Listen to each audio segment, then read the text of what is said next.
Taniqli aktrisa Fotima Rajametovaning qizi vahshiylarcha o'ldirilgani rostmi?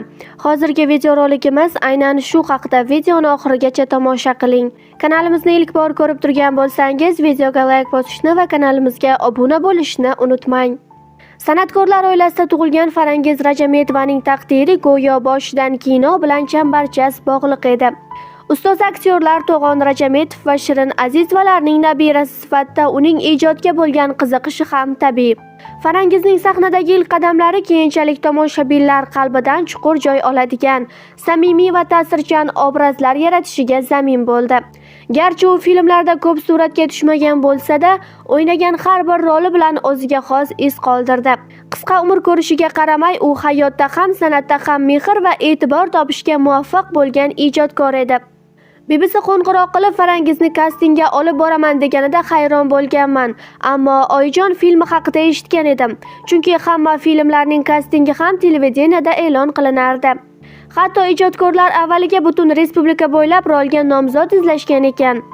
O'sha paytda men ham film syomkasi bilan band edim. Uyga kelsam, onam "Qizing kastingni yaxshi topshirdi, ammo shunaqa og'ir rol ekan" dedi. Rost unchalik e'tibor bermadim. Vaqt o'tib meni ham chaqirishdi. Zulfiqor Musoqov ssenariy bo'yicha bosh qahramon Oyijon ekanligi haqida aytdi va meni rolga taklif qildi. Meni ko'pchilik yapon yoki koreyslarga o'xshatgani uchun ajablanmadim, ammo hamkorlar rolni yapon ayoli o'ynashi kerakligini talab qilishibdi. Shu sabab menga bu rolni ijro etish nasib qilmagan, deydi aktrisa Fotima Rajametova.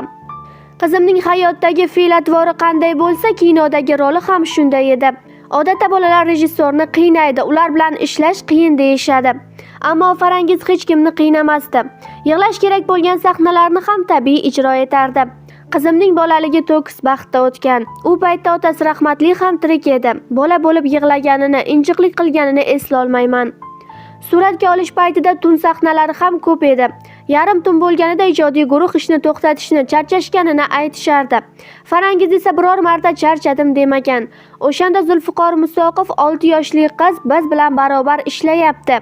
O'z hisobimdan qo'shimcha pul to'layman. Ishni bitiraylik degandi, deydi Fotima Rajametova. Oyijon filmining bir nechta epizodlari Yaponiyada suratga olinishi kerak edi. Ammo o'sha paytda moliyaviy muammolar sabab bor yo'g'i 10 kishining Yaponiyaga borishiga ruxsat berishgan. Eng qizig'i, ijodiy guruhga maxsus ruxsatnoma berilmagani uchun ular sayyoh vizasi bilan safar qilishgan. Zulfiqor aka, menga Yaponiyadagi ko'p tasvirlar kerak. Sizlardan iltimos, agar kameralaringiz bo'lsa, atrof muhitni ko'proq tasvirga olinglar degan.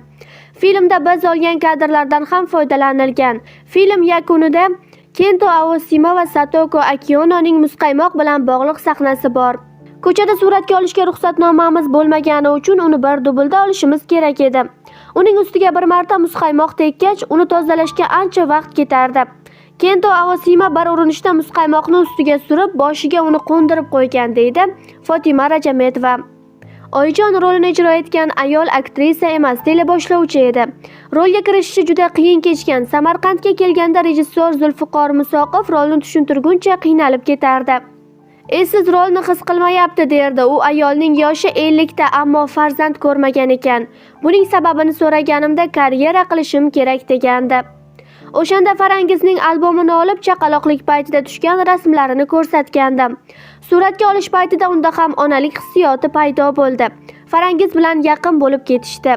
Bir sahnada ona va bola oq shuba kiyishadi. Bu kiyimni Oyijon atayin qizim va o'ziga moslab sotib olgan.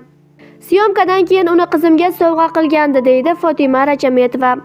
Farangiz Rajametova faoliyat davomida bor yo'g'i 5 ta filmda suratga tushdi. Oyijon, Muruvvat, Sehrli qalpoqcha, Uy bekasi va Sehrli qalpoqcha 2 kabi filmlarda katta-kichik rollarni ijro etdi. Uni ko'pchilik aktrisa bo'ladi deb o'ylagandi. Ammo kutilmaganda uning qarori o'zgardi. Til o'rganib xalqaro jurnalist bo'lishni niyat qildi. Afsuski, Farangiz Rajametovani 2018-yil 20-iyul kuni Abdulla Qodiriy va Mahatma Gandhi chorrahasidagi piyodalar o'tish joyida Mercedes-Benz mashinasi urib ketdi. Haydovchi jabrlanuvchini kasalxonaga olib borgan, ammo yo'lda Farangiz olamdan o'tgan. Guvohlarning so'zlariga ko'ra, haydovchi tartibga solinmagan. Piyodalar o'tish joyidan o'tayotgan qizga yo'l bermasdan uni urib yuborgan. Aktrisa Fotima Rajametova qizining yorqin xotirasiga atab qo'shiq ijro etgan.